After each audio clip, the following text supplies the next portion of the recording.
طرف ہماری رہنمائی فرمائی اور وہ گمراہ ہوئے، اور امام کے پیچھے آمین کہنے پر بھی ہم سے بہت حسد کرتے ہیں۔ اللہ تعالیٰ نے بتایا ہے کہ اس نے ایسا اس لیے کیا ہے تاکہ لوگوں کی اللہ تعالیٰ پر کوئی حجت نہ رہے، لیکن ظالم اور باغی لوگ ایسے دلائل سے حجت پکڑتے ہیں جن کا ذکر پہلے ہوا، اور رسولوں کا معارضہ اسی قسم کی باطل دلیلوں سے کیا جاتا ہے۔ اللہ سبحانہ و تعالیٰ نے بتایا ہے کہ اس نے یہ اس لیے کیا ہے تاکہ اس پر اپنی نعمت کی تکمیل کرے اور ان کو سیدھی راہ دکھائے۔ پھر اس نے ان کو اپنی یہ نعمت یاد کرائی ہے کہ ان کی طرف اپنا رسول بھیجا اور ان پر اپنی کتاب نازل فرمائی تاکہ ان کو پاک کرے، کتاب اور حکمت سکھائے، اور ان کو ان باتوں سے آگاہ کرے جن کو وہ نہیں جانتے۔ پھر اس نے ان کو اپنے ذکر اور شکر کا حکم دیا ہے اور ان کو بتایا ہے کہ یہ چیز ان کو نماز اور صبر کے ساتھ حاصل ہوگی۔ ان اللہ مع الصابرین، رمضان کی فرضیت۔ ابن سعد اور واقدی نے اپنی اپنی سندوں کے ساتھ حضرت عائشہ، حضرت عبداللہ بن عمر اور حضرت ابو سعید خدری رضی اللہ تعالیٰ اجمعین سے روایت کی ہے کہ حضرت صلی اللہ علیہ وسلم کے مدینہ منورہ تشریف لانے کے 18 ماہ بعد شعبان میں بیت المقدس سے بیت اللہ کی طرف قبلہ کی تبدیلی ہوئی، اور اس کے 1 مہینہ بعد رمضان المبارک فرض ہوا، اور عید سے 2 دن پہلے صدقہ فطر فرض ہوا کہ ہر چھوٹے بڑے آزاد و غلام مرد اور عورت کی طرف سے 1 سا کھجور یا 1 سا جو یا 1 سا من کا صدقہ فطر ادا کیا جائے۔ ابن عمر رضی اللہ تعالیٰ فرماتے ہیں کہ رسول اکرم صلی اللہ علیہ وسلم نے مرد اور عورت آزاد و غلام پر 1 سا کھجور، 1 سا جو صدقہ فطر فرض کیا، پھر لوگوں نے 1 سا کے بدلے گھیو کا نصف سا دینا شروع کر دیا۔ بمیاتی کہتے ہیں یہ مال کی زکوٰۃ فرض ہونے سے پہلے کا واقعہ ہے۔ بعض کہتے ہیں کہ زکوٰۃ بھی اسی سال فرض ہوئی، اور بعض کہتے ہیں کہ زکوٰۃ ہجرت سے پہلے فرض ہوئی تھی، واللہ اعلم۔ اور اس کی تائید امام احمد، نسائی اور ابن ماجہ کی اس روایت سے ہوتی ہے جو قیس بن سعد سے لائی ہے کہ رسول اکرم صلی اللہ علیہ وسلم نے ہمیں صدقہ فطر ادا کرنے کا حکم زکوٰۃ فرض ہونے سے پہلے دیا تھا۔ جب زکوٰۃ فرض ہوئی تو پھر آپ صلی اللہ علیہ وسلم نے صدقہ فطر ادا کرنے کا حکم دیا اور منع کیا، لیکن ہم صدقہ فطر ادا کرتے ہیں۔ صاحب الفروع نے کہا ہے اس کی سند جید ہے۔ بدر کی بڑی لڑائی یہ تمام جنگوں سے افضل الاعلیٰ جنگ ہے، اور یہی یوم الفرقان ہے جس میں اللہ تعالیٰ نے مسلمانوں کی قلت اور دشمن کی کثرت کے باوجود اسلام اور اہل اسلام کو عزت بخشی اور شرک اور اہل شرک کو ذلیل و خوار کیا۔ حالانکہ اس جنگ میں کفار لوہے کی زرہوں میں ملبوس کامل اسلحہ کے ساتھ تیار فینسی گھوڑوں پر سوار اور حد سے بڑے ہوئے تکبر میں مبتلا تھے۔ اللہ تعالیٰ نے اپنے رسول کو غالب، آپ صلی اللہ علیہ وسلم کی وحی اور کتاب کو ظاہر، اور حضرت صلی اللہ علیہ وسلم اور آپ صلی اللہ علیہ وسلم کے صحابہ کے چہروں کو روشن کیا اور شیطان اور اس کی قوم کو ذلیل اور رسوا کیا۔ نبی صلی اللہ علیہ وسلم نے خبر دی ہے کہ اللہ تبارک و تعالیٰ نے اہل بدر پر نظر ڈالی اور فرمایا جو چاہو عمل کرو میں نے تمہیں معاف کر دیا ہے۔ صحیح بخاری میں معاذ بن رفاع بدری رضی اللہ عنہ سے روایت ہے کہ جبرائیل علیہ السلام نے نبی کریم صلی اللہ علیہ وسلم سے پوچھا کہ آپ لوگ اپنے میں اہل بدر کو کیسا خیال کرتے ہیں؟ آپ صلی اللہ علیہ وسلم نے فرمایا افضل ترین مسلمان سمجھتے ہیں۔ فرمانے لگے ہم بدر میں شریک ہونے والے فرشتوں کو اپنے میں ایسا ہی سمجھتے ہیں۔ رافع کے باپ جنگ بدر کے بجائے لیلۃ العقبہ میں حاضر ہوئے۔ وہ اپنے بیٹے سے کہتے تھے مجھے یہ پسند نہیں کہ میں لیلۃ العقبہ کے بجائے جنگ بدر میں حاضر ہوتا۔ مسلمان 19ویں مہینے رمضان المبارک کی 12 تاریخ اور ایک قول کے مطابق 8 تاریخ کو مدینہ سے نکلے تھے۔ اس دفعہ آپ نے مدینہ میں ابو لبابہ رضی اللہ تعالیٰ کو اپنا نائب مقرر کیا۔ اس دفعہ انصار بھی پہلی دفعہ آپ صلی اللہ علیہ وسلم کے ساتھ تھے، اس سے پہلے وہ جنگ کے لیے کبھی نہیں گئے تھے۔ نیز یہ جنگ مسلمانوں کو بلا کثرت اور تاریخ مقرر کیے بغیر لڑنی پڑی تھی، جیسا کہ قرآن میں اس کی تصریح موجود ہے۔ یعنی اگر تم ایک دوسرے کے ساتھ تاریخ مقرر کر کے لڑتے تو اے مسلمانوں تم اپنی قلت اور بے سر و سامانی کی وجہ سے ضرور وعدہ خلافی کرتے اور وقت مقررہ پر میدان جنگ میں نہ پہنچتے۔ اس کا سبب یہ ہوا کہ آپ صلی اللہ علیہ وسلم کو اطلاع ملی کہ ابو سفیان شام سے ایک تجارتی قافلہ لا رہا ہے جس میں قریش نے بہت مال صرف کیا ہے۔ چنانچہ آپ صلی اللہ علیہ وسلم نے صحابہ کو بتایا کہ اس قافلہ میں بے شمار مال ہے اور آدمی بہت تھوڑے ہیں، اس لیے اس پر کامیاب چھاپا مارنا آسان ہے۔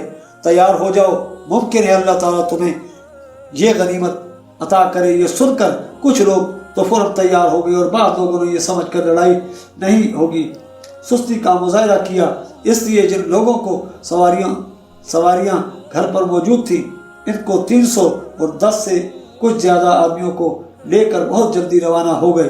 ان کے پاس 70 اونٹ تھے جن پر وہ باری باری سوار ہوتے تھے اور صرف 2 گھوڑے تھے، ایک مقداد رضی اللہ تعالیٰ کے پاس اور دوسرا زبیر بن عوام رضی اللہ تعالیٰ کے پاس تھا۔ اس سفر میں حضرت صلی اللہ علیہ وسلم، حضرت علی رضی اللہ تعالیٰ اور حضرت ابو مرثد غنوی رضی اللہ تعالیٰ کے پاس ایک اونٹ تھا جس پر یہ باری باری سوار ہوتے تھے۔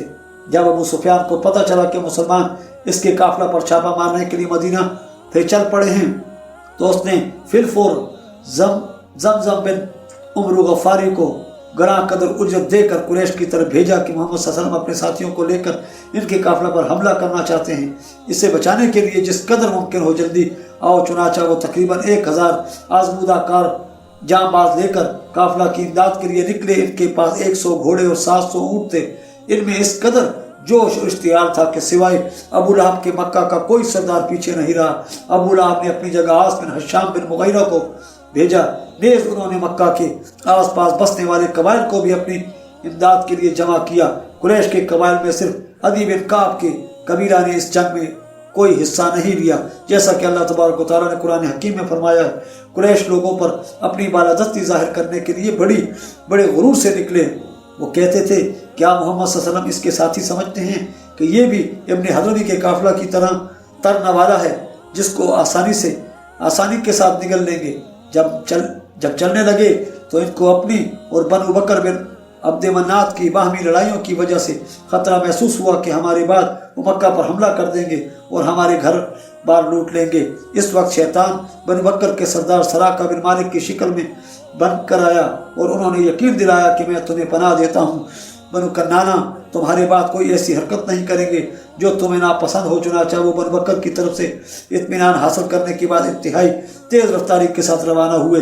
ادھر رسول اکرم صلی اللہ علیہ وسلم کو جو ساتھی موقع پر مل سکے ان کو ہمراہ لے کر مدینہ سے نکلتے پیچھے لوگوں کو نماز پڑھانے کے لیے عمر بن مکتوم رضی اللہ تعالیٰ کو مقرر کیا اور راستہ میں روحہ سے ابو لبابہ کو مدینہ کا حاکم مقرر کر کے واپس بھیجا۔ آپ صلی اللہ علیہ وسلم نے اپنا سفید رنگ کا جھنڈا مصعب بن عمیر رضی اللہ عنہ کو دیا۔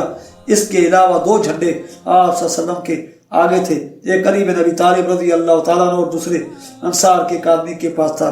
کہتے ہیں یہ دونوں جھنڈے سیاہ رنگ کے تھے۔ آپ صلی اللہ علیہ وسلم نے 100 پر بنو نجار میں سے قیس بن ابی ساسا مازنی کو امیر مقرر کیا اور انصار کا جھنڈا سعد بن معاذ کو دیا۔ آپ صلی اللہ علیہ وسلم مدینہ سے درج ذیل راستہ سے بدر کے مقام پر پہنچے تھے۔ مدینہ سے نکل کر عقیق، پھر ذوالحلیفہ، پھر ذات الجیش، پھر تربان، پھر ملل، پھر غملیس الحمام، پھر صخرات الیمام، پھر سیالہ، پھر فجر روحہ اور شنوکا سے ہوتے ہوئے جب مقام ارک النطبیہ پہنچے تو آپ صلی اللہ علیہ وسلم کو جنگل میں رہنے والے کچھ آدمی ملے۔ آپ صلی اللہ علیہ وسلم نے ان سے قریش کے متعلق پوچھا تو معلوم ہوا کہ انہیں ان کے متعلق کوئی علم نہیں۔ آپ صلی اللہ علیہ وسلم سجسد پر اترے جو روحہ کا ایک کنواں ہے، وہاں سے چل کر جب منصر پہنچے تو آپ صلی اللہ علیہ وسلم نے مکہ کی طرف جانے والا راستہ اپنے بائیں طرف چھوڑا اور دائیں طرف نازیہ سے ہوتے ہوئے بدر کی طرف چلے۔ راستہ میں نازیہ اور صفرا کی تنگ گھاٹی کے درمیان وادی رحقان کو عبور کر کے صفرا کی تنگ گھاٹی پر چڑھے۔ جب اس سے اتر کر صفرا کے قریب پہنچے تو بس میں امرو جہنی خلیف بنی سعدہ اور عدی بن ابی زغابہ جہنی حلیف بنی نجار کو ابو سفیان اور اس کی زیر سرکردگی تجارتی قافلہ کے حالات معلوم کرنے کے لیے بھیجا اور خود کوچ کر کے صفرا میں پہنچے تو آپ صلی اللہ علیہ وسلم کو بتایا گیا کہ صفرا کے دونوں پہاڑوں میں سے ایک کا نام مسلح اور دوسرے کا نام مخرا ہے۔ آپ صلی اللہ علیہ وسلم نے وہاں رہنے والے لوگوں کے متعلق پوچھا تو بتایا گیا یہاں غفار کے 2 قبیلے آباد ہیں، ایک کا نام بنو نار اور دوسرے کا نام بنو حراک ہے۔ غالباً آپ صلی اللہ علیہ وسلم نے ان دونوں ناموں کو مکروہ جان کر وہاں سے نہیں گزرے بلکہ دائیں جانب مڑ کر وادی زعفران سے ہوتے ہوئے کچھ فاصلہ پر جا کر اتر پڑے۔ وہاں آپ صلی اللہ علیہ وسلم کو اطلاع ملی کہ قافلہ بچ کر نکل گیا ہے اور قریش اس کی حفاظت کے لیے آ رہے ہیں۔